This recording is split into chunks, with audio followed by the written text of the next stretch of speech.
Eccolo qua, sottolineato dal botto di Cannone come il carnevale, no? Nella tua Viareggio. Iniziamo questa intervista.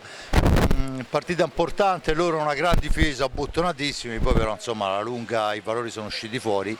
Un tuo gol personale veramente molto molto bello. No, è stata una partita dura perché loro è già da diversi anni che sono una squadra preparata fisicamente molto bene e poi si trovano molto bene anche in pista, quindi niente, si era messa male, poi piano piano come la goccia che scava la roccia ce l'abbiamo fatta, dai.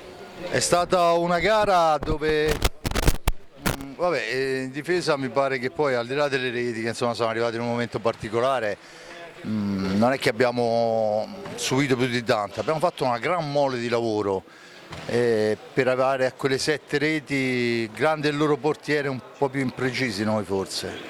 Sì, abbiamo peccato tante volte sotto porta, anch'io un paio di volte non sono andato a segno come dovevo, no, però in difesa effettivamente ora mi ripenso alla partita abbiamo fatto veramente un bel lavoro, a parte qualche sbavatura che ci sta, su tante giocano anche quegli altri, no, si dice.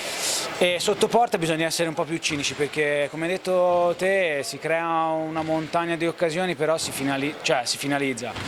Le reti potrebbero essere qualcuna di più, dai. E comunque insomma 7 reti non è che è proprio un bottino da buttare via.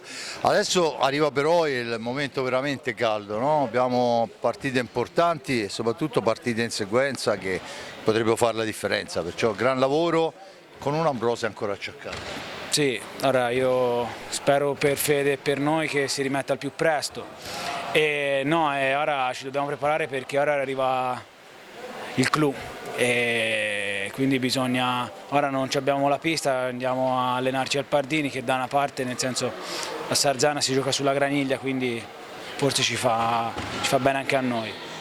Niente, bisogna lavorare ancora di più come abbiamo fatto fino ad ora, ancora con più intenzione, ancora sotto il punto di vista fisico abbiamo Ennio che è un bel preparatore, quindi lui saprà gestirci al meglio. Niente, testa a cassetta e camminare perché la strada è lunga. Bene, io ti ringrazio, Elia, alla prossima. Grazie a voi.